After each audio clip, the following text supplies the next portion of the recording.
তুমি আমাকে যে মাছটি দিয়েছো সেটি পুরুষ না মহিলা? মহারাজ, আমি কি কথাটা ভয়ে বলবো না নির্ভয়ে বলবো? হ্যাঁ, তুমি নির্ভয়ে বলো। মহারাজ দেখুন, ওকে এতগুলো টাকা দেওয়ার পরও একটা টাকা পড়ে গেছে, সেই টাকাটা তুলে আপনাকে ও অপমান করেছে। তোমার হাত থেকে একটি টাকা পড়ে গেছে, তুমি সেই টাকা তুলে আমার রাজদরবারকে অপমানিত করেছো কেন? জাহাপানা, আপনি এই বাংলো বাড়ি আসার পর থেকে এত বিচলিত কেন? উজির সাহেব, আমি অত্র অঞ্চলের প্রজাদের নিয়ে খুবই চিন্তিত। জাহাপানা, আপনি বাংলো বাড়িতে ঘুরতে এসেছেন শুনে আমি আমার পুকুরের মাছ মেরেছি। সেখান থেকে সবচেয়ে বড় কাতল মাছটি আপনার জন্য নিয়ে এসেছি জনাব। প্রজা, তোমার মাছের দাম কত? মাফ করবেন জাহাপানা, আমি আপনার কাছ থেকে মাছের টাকা চেয়ে নিতে পারবো না। আপনার যা খুশি আপনি তাই দিন জাহাপানা। উজির সাহেব, জি জাহাপানা। ওনাকে মাছের দাম 5,000 টাকা দিয়ে দাও হোক। জি জাহাপানা। পেয়াদা, মাছটি বাংলো বাড়িতে নিয়ে যাও। জি মন্ত্রী মহোদয়। এই নাও তোমার 5,000 টাকা। জাহাপানা, মহারাজ, আপনি আমাকে অনুমতি দিলে আমি একটা কথা বলতে চাই। বলুন রানী সাহেবা। মহারাজ, মাছালাকে 5,000 টাকা বেশি দিয়ে দিলেন না? মাছটার দাম আছে 500 টাকা। মহারাজ, আপনি মাছটা ফেরত দিয়ে টাকাটা নিয়ে নিন। খামোশ রানী সাহেবা, আমি একজন রাজা হয়ে প্রজার কাছ থেকে টাকা ফেরত নিতে পারি না। আর আমি যদি মাছের টাকা ফেরত নেই, রাজ্য জুড়ে আমার দুর্নাম রটে যাবে। মহারাজ, আমার কাছে একটা বুদ্ধি আছে। এই বুদ্ধি রানী সাহেবা? মাছালাকে ডেকে জিজ্ঞেস করবেন মাছটা মহিলা না পুরুষ। যদি বলে মহিলা, তাহলে বলবেন আমি পুরুষ মাছ চাই। যদি বলে পুরুষ, তাহলে বলবেন মহিলা মাছ চাই। তাহলে ওর থেকে টাকাটা ফেরত নেওয়া যাবে। ঠিক আছে রানী সাহেবা। উজির সাহেব, জি মহারাজ।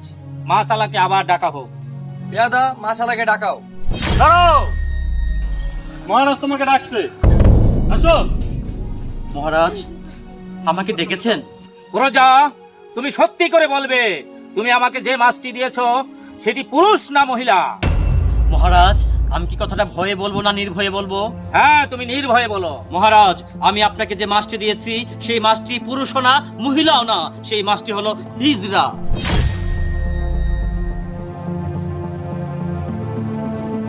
প্রজা, তোমার বুদ্ধির তারিফ করতে হয়। তোমার উত্তরে আমি সন্তুষ্ট। উজির সাহেব, জি মহারাজ।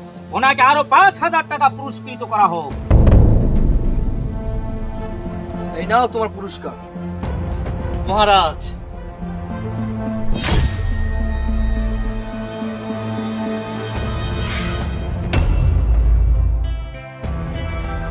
মহারাজ দেখুন, ওকে এতগুলো টাকা দেওয়ার পরও একটা টাকা পড়ে গেছে, সেই টাকাটা তুলে আপনাকে ও অপমান করেছে।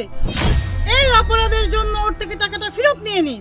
উজির সাহেব, জি মহারাজ। আবার মাছালাকে ডাকা হোক। পেয়াদা, জি হুজুর। মাছালাকে ডাকাও। জি হুজুর। দাঁড়াও,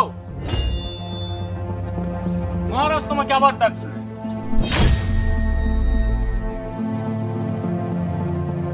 জাহাপানা, আমি আবার কি কোনো ভুল করেছি? প্রজা, তোমার মাছের দামে আমি 5,000 টাকা দিয়েছি, 5,000 টাকা পুরস্কৃত করেছি। তুমি এতগুলা টাকা পাওয়ার পরেও তোমার হাত থেকে একটি টাকা পড়ে গেছে, তুমি সেই টাকা তুলে আমার রাজদরবারকে অপমানিত করেছো কেন?